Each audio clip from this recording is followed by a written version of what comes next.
வணக்கம் traders, welcome to pre market report. So இன்றைக்கி நம்ம இந்த வீடியோவில் என்ன பார்க்க போகிறோம்னா, ஜூன் 26ஆம் தேதி வியாழக்கிழமை நிஃப்டி, பேங்க் நிஃப்டி மற்றும் சென்செக்ஸ் வந்து என்ன நடக்கிறதுக்கு வாய்ப்பு இருக்குன்னு. ஸோ இன்றைக்கி வியாழக்கிழமைங்கிறனால, அதுவும் மாத கடைசிங்கிறனால நமக்கு வந்து நிஃப்டி அண்ட் பேங்க் நிஃப்டிக்கு எக்ஸ்பைரி டே இன்னைக்கு. அப்படிங்கிறனால இன்னையோட மார்க்கெட்டோட வாலட்டிலிட்டி ரொம்ப ரொம்ப ஸ்ட்ராங்காக இருக்கும். அப்படின்னா என்ன வேணாலும் அன்எக்ஸ்பெக்டடாக என்ன வேணாலும் நடக்கலாம். ஸோ எக்ஸ்பெக்டட்லேருந்து நம்ம அன்எக்ஸ்பெக்டட் ஏதாவது நடக்கிறதுக்கான எதிர்பார்ப்போடு இருக்கிறது ஒரு நல்ல விஷயம். ஏன்னா ரெண்டு முக்கியமான இண்டெக்ஸஸோட எக்ஸ்பைரிங்கிறனால மார்க்கெட்டில் வந்து வாலட்டிலிட்டி ரொம்ப அதிகமாக இருக்கும். டக்குன்னு மேலே போகும், டக்குன்னு கீழே வரும் அப்படி. ஸோ இப்போ இன்னையோட அனாலிசிஸ் நம்ம எப்படி பார்க்க போகிறோம்னா, ஃபஸ்ட்டு வந்து பார்த்தீங்கன்னா நம்மளோட gift Nifty data. So gift Nifty data பாசிட்டிவாக இருக்குது. அப்போ அதோட இம்பாக்ட் என்னவாக இருக்கலாம்? ஸோ எவ்வளோ பாசிட்டிவாக இருக்குது, அதோட இம்பாக்ட் என்னவாக இருக்கலாம்? அதுக்கடுத்து பார்த்தீங்கன்னா நம்மளோட India Vicks data. So India Vicks data இப்போ இருக்கிற நிலைமைக்கு ரொம்ப இம்பார்ட்டன்ட். காரணம் என்னென்னா, இன்றைக்கி expiry day and India Vicks வந்து ஒரு லோவஸ்ட் லெவலில் இருக்கிறனால இதோட இம்பாக்ட் வந்து எப்படி இருக்கும் மார்க்கெட்லன்னு. மூணாவது நம்ம வந்து ப்ரைஸ் ஆக்ஷன் அண்ட் ப்ரைஸ் ஆக்ஷனை பற்றி பார்ப்போம். அண்ட் ப்ரைஸ் ஆக்ஷன் வந்து ஏற்கனவே நிறையா டிஸ்கஸ் பண்ணுறதுனால ரொம்ப ஷார்ட்டான டிஸ்கஷனாக இருக்கும். கடைசியாக பார்த்தீங்கன்னா நம்மளோட ஓப்பன் இன்ட்ரெஸ்ட் டேட்டா. ஸோ இந்த ஓப்பன் இன்ட்ரெஸ்ட் டேட்டாவில் நமக்கு கிளியராக அண்டர்ஸ்டாண்டிங் கிடைக்கும். மார்க்கெட் வந்து எது வரைக்கும் போகிறதுக்கான வாய்ப்பு இருக்குன்னு ஒன்று. ரெண்டு, அதோட பிசிஆர் ரேஷியோவும் நமக்கு பார்க்கும்போது பாசிட்டிவாக இருக்குமா நெகட்டிவாக இருக்குமா மார்க்கெட் அப்படிங்கிறதுக்கு நமக்கு இண்டிகேஷன் இருக்கும். ஸோ ஃபஸ்ட்டு வந்து நம்ம முன்னாடியே சொன்ன மாதிரி நம்மளோட கிஃப்ட் நிஃப்டி டேட்டாவை பார்த்துருவோம். ஸோ கிஃப்ட் நிஃப்டி டேட்டா பார்த்தீங்கன்னா இன்றைக்கி வந்து மார்க்கெட் வந்து பாசிட்டிவாக தான் ஓப்பன் ஆச்சு. ஸோ 6:30க்கு ஓப்பன் ஆனது க்ரீன் கேண்டில் தான். ஆனால் அதுக்கப்புறம் பார்த்தீங்கன்னா செல்லிங் ப்ரெஷர் ஸ்டார்ட் ஆயிடுச்சு. அப்போ நம்ம இப்போ ரெக்கார்ட் பண்ணும்போது ஆல்மோஸ்ட் மணி வந்து பார்த்தீங்கன்னா 7:45. ஸோ இப்போ நீங்கள் நமக்கு பார்க்கும்போது ஒரு 7:30 ஆகுது. அப்போ நம்ம ரெக்கார்டிங் முடிக்கும் போது ஒரு 7:45 இருக்கும். அப்படிங்கிறனால 6:30க்கு நம்ம 3 மினிட்ஸில் பார்க்கும்போது ஸ்ட்ராங்கான ஒரு ஹை வால்யூம் இல்லை ஒன்று. ஏன்னா ஃபஸ்ட்டு கேண்டில் இங்கே ஃபார்ம் ஆகிருக்கு, செகண்ட் கேண்டில் இங்கே, அதுக்கப்புறம் பார்த்தீங்கன்னா சின்ன சின்னதாக வந்து கீழே இறங்கிட்டே இருக்குது. ஸோ அப்போ நம்ம 15 மினிட்ஸ் டைம் ஃப்ரேமில் வைக்கும்போது நமக்கு ஒரு நல்ல கேண்டில்ஸ் இருக்குது, வால்யூம் கொஞ்சம் பெட்டராக தான் இருக்குது. ஆனால் இதில் பார்க்கும்போது ஃபஸ்ட்டு வந்து க்ரீன் கேண்டில் வந்திருக்கு. ஆனால் இந்த க்ரீன் கேண்டில் வந்து இன்வெர்டட் பின் பார் மாதிரி இருக்குது. ஸோ அப்படிங்கிறனால இங்கே வந்து இது க்ரீன் கேண்டிலாக இருந்தாலும் இதோட செல்லிங் ப்ரெஷர் தான் இந்த இடத்துல அதிகம். அது நம்ம இந்த கேண்டிலோட ஷேப் வச்சு தெரிஞ்சுக்கலாம். ஏன்னா சப்போஸ் வந்து பையிங் ப்ரெஷர் அதிகமாக இருந்துச்சுன்னா கேண்டில் வந்து இந்த மாதிரி இருக்கும்.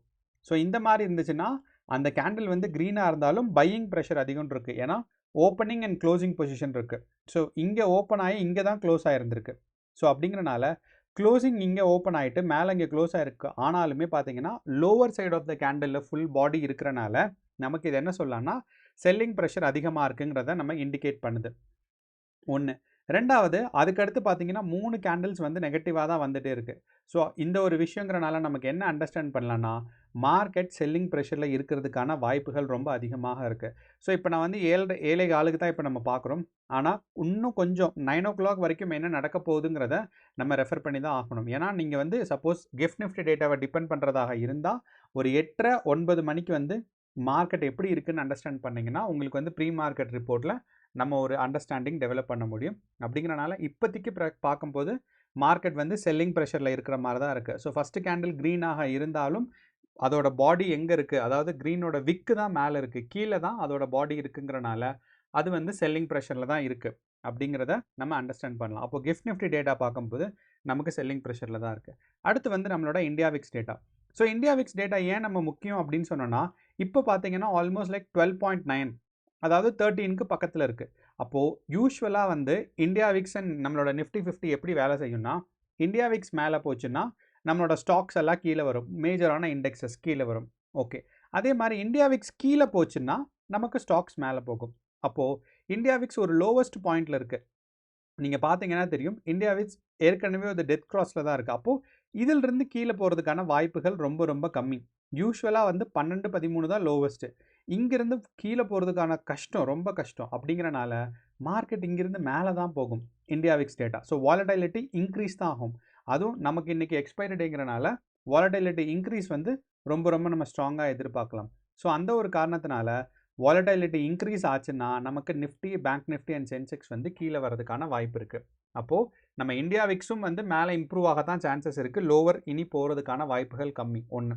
ரெண்டாவது, நம்மளோட கிஃப்ட் நிஃப்டி டேட்டாவும் என்ன சொல்லுது, மார்க்கெட் வந்து கீழே வர்றதுக்கான சான்சஸ் தான் இருக்குது. ஏன்னா செல்லிங் ப்ரெஷர் இந்த இடத்துல அதிகமாக இருக்குது. அப்படிங்கிறனால மார்க்கெட் கீழே வர்றதுக்கு சான்சஸ் தான் இருக்குது. அப்போது India Vicks and gift Nifty ரெண்டுமே வந்து நெகட்டிவான மார்க்கெட் தான். ஓகே, அப்போ நம்ம வந்து ப்ரைஸ் ஆக்ஷன் பார்க்கும்போது ஃபஸ்ட்டு நம்ம சென்செக்ஸ். ஸோ சென்செக்ஸ்க்கு இன்றைக்கி எக்ஸ்பைரி டே கிடையாது. சென்செக்ஸ் வந்து செவ்வாய்க்கிழமை தான் எக்ஸ்பைரி டே. அப்படிங்கிறனால சென்செக்ஸ் இப்போ என்ன பொசிஷனில் இருக்குது அப்படின்னா ஒரு கன்சாலிடேஷன் ஃபேஸில் தான் இருக்குது. ஸோ நேற்று பார்த்தீங்கன்னா ஒரு ப்ராப்பரான கன்சாலிடேஷன் ஃபேஸ், அதுவும் 82,700க்குள்ளே இருக்குது. ஸோ இந்த 82,700லேருந்து பிரேக் அவுட் எங்கே மேலே ஆச்சுன்னா கண்டிப்பாக நமக்கு 85,800 வரைக்கும் புஷ் ஆகிறதுக்கான சான்சஸ் இருக்குது. ஆனால் அதுக்கான வாய்ப்பு கம்மி.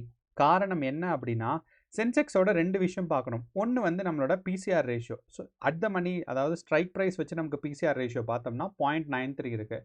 ஓவரால் பிசிஆர் ரேஷியோ, அதாவது நமக்கு டோட்டல் பிசிஆர் ரேஷியோ பார்த்தாலும் பயங்கரமான செல்லிங் ப்ரெஷர் இருக்குது. அண்ட் செல்லிங் வந்து பார்த்தீங்கன்னா இந்த 82,200ல் வச்சுருக்காங்க. அதனால தான் நம்ம வந்து ஸ்ட்ரைக் ப்ரைஸை கொஞ்சம் கம்மி பண்ணி பார்த்தா நமக்கு வந்து 0.83 இல்லைன்னா 0.9 இருக்கிறனால மார்க்கெட் இங்கேருந்து கீழே வர்றதுக்கான சான்சஸ் தான் அதிகம். நீங்கள் இந்த இடத்துல பார்த்தீங்கன்னா தெரியும், சென்செக்ஸ் வந்து புட் ஆப்ஷன்ஸ் நிறைய க்ரோ ஆகிருக்கு. அண்ட் நம்மளோட பிசிஆர் ரேஷியோ 0.9 இருக்குது 20 ஸ்ட்ரைக் ப்ரைஸ் வச்சுருக்கும் போது. அப்போது பிசிஆர் ரேஷியோ 0.9 இருக்கிறனால இங்கேருந்து கீழே வர்றதுக்கு, அதாவது 82,500 வர்றதுக்கான வாய்ப்புகள் ரொம்ப கம்மி. ஸோ இருக்கிற பொசிஷன்லேருந்து 82,500 சின்னதாக ஒரு ப்ரைஸ் கரெக்ஷன் இருக்கிறதுக்கான சான்சஸ் வந்து நம்ம சென்செக்ஸில் ஸ்ட்ராங்காக இருக்குது. மேபி இந்த 82,500லேருந்து மறுபடியும் டவுன்ஃபால் ஆகாமல் ரிவர்ஸ் ஆகிறதுக்கான சான்சஸ் இருக்குது. ஓகே, அப்போது சென்செக்ஸ் பார்த்தாலும் நமக்கு வந்து பிசிஆர் ரேஷியோ 0.9 இருக்கிறனால டவுன்ஃபால் நம்ம எக்ஸ்பெக்ட் பண்ணலாம். அதே சமயம் நம்ம வந்து நிஃப்டி 50 பார்த்தீங்கன்னா உங்களுக்கு வந்து கால் ஆப்ஷன்ஸை ஸ்ட்ராங்காக குறைஞ்சிருக்கு. 26,000 கால் ஆப்ஷன் ஸ்ட்ராங்காக குறைஞ்சிருக்கு. ஒன்று, எப்போ குறையுதோ அப்போ வந்து என்னென்னா மார்க்கெட் வந்து ஸ்ட்ராங்கான மேலே போகிறதுக்கான சான்சஸ் இருக்குதுன்னு சொல்லலாம். ஆனால் இது பார்த்தீங்கன்னா 26,000 தான் குறைஞ்சிருக்கு. சப்போஸ் வந்து 25,200லையோ இல்லை 25,500லையோ குறைஞ்சிருந்துச்சுன்னா நம்ம என்ன எக்ஸ்பெக்ட் பண்ணலாம்னா மார்க்கெட் மேலே போகணும். ஆனால் 25,500லாம் மேலே இன்க்ரீஸ் ஆகிருக்கிறனால கண்டிப்பாக இன்றைக்கி வந்து 25,500 வரைக்கும் தான் அதிகபட்சம் போகும். ஆனால் நம்மளோட பிசிஆர் ரேஷியோ பார்த்தீங்கன்னா நமக்கு வந்து 0.9 இருக்கிறனால மார்க்கெட் ஒரு சரிவுக்கான எக்ஸ்பெக்டேஷன் இருக்கும். ஸோ அப்போது நமக்கு வந்து பிசிஆர் ரேஷியோ எதுவுமே பார்த்தீங்கன்னா மார்க்கெட் வந்து மேலே போகிறதுக்கான இண்டிகேஷன்ஸ் கொடுக்கல, சரிவு தான் கொடுக்குது. அப்படிங்கிறனால நிஃப்டி 50 எது வரைக்கும் டவுன்ஃபால் ஆகலான்னா 25,000 வரைக்கும் டவுன்ஃபால் ஆகிறதுக்கான சான்சஸ் ரொம்ப ரொம்ப அதிகமாக இருக்குது. ஏன்னா இந்த இடத்துல பார்த்தீங்கன்னா 25,000ல் ஸ்ட்ரைக் ப்ரைஸ் அதிகம், அதே மாதிரி 25,200லையும் ஸ்ட்ராங்கான புட் ஆப்ஷன்ஸ் இருக்குது. ஸோ அப்படிங்கிறனால நமக்கு வந்து ஒன்றா மார்க்கெட் இந்த 25,200ல் வந்துட்டு மேலே போகலாம், அப்படி இல்லைன்னா 25,000 வரைக்கும் வரலாம். அது ஸ்டார்டிங் வந்து மார்க்கெட் எந்த பொசிஷனில் ஓப்பன் ஆகுது அப்படிங்கிறத பொறுத்து நமக்கு வந்து மார்க்கெட் டிசைட் ஆகும். பட் ஓவரால் பிக்சர் பார்த்தா மார்க்கெட் டவுன் சைடுக்கான சான்சஸ் இருக்குது. இப்போ என்ன பிரச்சனைனா எல்லாமே கிளியராக இண்டிகேஷன் டவுன் சைடு இருக்கிறனால சம்டைம்ஸ் நம்ம எல்லாரும் என்ன எக்ஸ்பெக்ட் பண்ணிருக்கோமோ அதுக்கு ஆப்போசிட்டாக தான் எஃப்ஐஏஸ் நடத்துவாங்க. ஸோ அப்படிங்கிறனால நீங்கள் வந்து அன்எக்ஸ்பெக்டடான ஏதாவது ஒரு விஷயம் நடக்கிறதுக்கும் எக்ஸ்பெக்ட் பண்ணி இருக்கிறது ரொம்ப ரொம்ப அவசியமானது, அதுவும் இன்னைக்கு நிலைமையில். ஏன்னா இந்தியா, அதாவது குளோபல் மார்க்கெட்டும் கொஞ்சம் அன்சர்டனிட்டியில் தான் இருக்குது. காரணம் என்னென்னா நம்மளோட யூஎஸ் மார்க்கெட் பார்த்தீங்கன்னா S&P 500 இன்றைக்கி ஃபுல்லுமே பார்த்தீங்கன்னா ஆல்மோஸ்ட் லைக் ஒரு ஸ்ட்ராங்கான ஒரு கன்சாலிடேஷன் ஃபேஸில் தான் இருந்துச்சு. நாஸ்டாக்கும் பார்த்தீங்கன்னா ஸ்ட்ராங்கான கன்சாலிடேஷன். அதே மாதிரி நம்மளோட டவ் ஜோன்ஸ் பார்த்தீங்கன்னா கொஞ்சம் கீழே இறங்கியிருக்கு. ஸோ ஓவரால் பார்த்தா மார்க்கெட், யூஎஸ் மார்க்கெட் எல்லாமே ஒரு ஸ்டேபிளாக தான் இருந்திருக்கு. பெரிய க்ரோத்தும் இல்லை, பெரிய டவுன்ஃபாலும் இல்லை.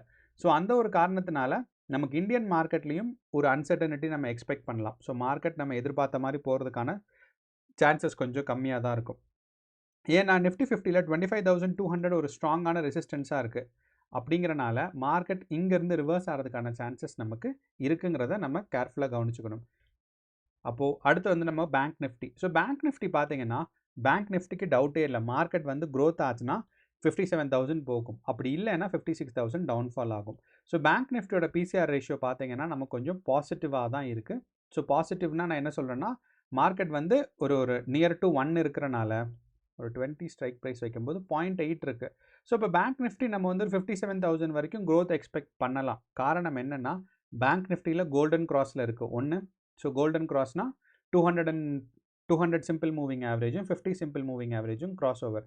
அதே மாதிரி விவேப் பார்க்கும்போது பார்த்தோன்னா நமக்கு ஒரு ஸ்ட்ராங்கான ஒரு கன்சாலிடேஷன்ஸ் இருக்குது. கன்சாலிடேஷன் இருக்குன்னா கண்டிப்பாக ஒரு பிரேக் அவுட் எக்ஸ்பெக்ட் பண்ணலாம். அப்போது பேங்க் நிஃப்டியை பொறுத்தளவு நம்ம 57,000 போகிறதுக்கான வாய்ப்புகள் கொஞ்சம் அதிகம்.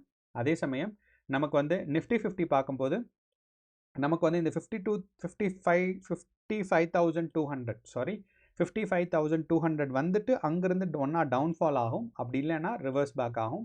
ஆனால் டவுன்ஃபால் ஆகிறதுக்கான சான்சஸ் தான் கொஞ்சம் அதிகம் அப்படிங்கிறது நம்ம நோட் பண்ணலாம். ஒன்று. அடுத்து நம்மளோட சென்செக்ஸும் அதே மாதிரி தான். மார்க்கெட் வந்துட்டு இந்த 85,000 82,500 வந்துட்டு ரிவர்ஸ் ஆகிறதுக்கான சான்சஸ் கொஞ்சம் அதிகமாக இருக்குது. அப்படி இங்கிருந்து டவுன்ஃபால் ஆச்சுன்னா 82,000. இன்கேஸ் சென்செக்ஸ் அண்ட் நம்மளோட நிஃப்டி 50ல் கேப் டவுன் ஓப்பன் ஆச்சுன்னு வச்சுக்கோங்களேன். ஸோ கேப் டவுன் ஓப்பன் ஆச்சுன்னா கண்டிப்பாக மார்க்கெட் டவுன் சைட் போகிறதுக்கு தான் சான்சஸ் இருக்குது. ஸோ அப்படிங்கிறனால நம்ம வந்து இன்றைக்கி ஒரு டவுன்ஃபால் மார்க்கெட் எக்ஸ்பெக்ட் பண்ணலாம். ஸோ இது வந்து எல்லா டேட்டாஸும் நமக்கு சப்போர்ட் பண்ணுது. சில டேட்டாஸ் பாசிட்டிவாக இருக்கலாம் அப்படின்னு சொன்னாலுமே நம்மளோட இந்தியா விக்ஸ் டேட்டாவும் அது மட்டும் இல்லாமல் நம்மளோட கிஃப்ட் நிஃப்டியும் ரொம்ப ரொம்ப ஸ்ட்ராங்காக இருக்குது. மார்க்கெட் டவுன் சைடு வர்றதுக்கான வாய்ப்பு இருக்குது அப்படிங்கிறத சொல்லி. ஸோ அதனால் நம்ம வந்து இன்றைக்கி ஒரு down side bearish market expect பண்ணலாம். அண்ட் ஸ்ட்ராட்டஜி நீங்கள் பில்ட் பண்ணலாம். இன்கேஸ் மார்க்கெட் வந்து அதே மாதிரி இன்றைக்கி வந்து ஹை வாலடைலிட்டி, யூஎஸ் மார்க்கெட் எல்லாம் அன்சர்டனிட்டியாக இருக்குது. அந்த ஒரு காரணத்தினால ஒரு அன்எக்ஸ்பெக்டட் ஏதாவது நடக்கிறதுக்கான வழிகளும் நேரங்களும் இருக்கிறதுக்கான சான்சஸ் இருக்குது. ஸோ இன்றைக்கி கேர்ஃபுல்லாக ட்ரேட் பண்ணுங்கள். 2 முக்கியமான இண்டெக்ஸஸ்க்கு வந்து எக்ஸ்பைரி டேங்கிறனால. All the best. நன்றி, வணக்கம்.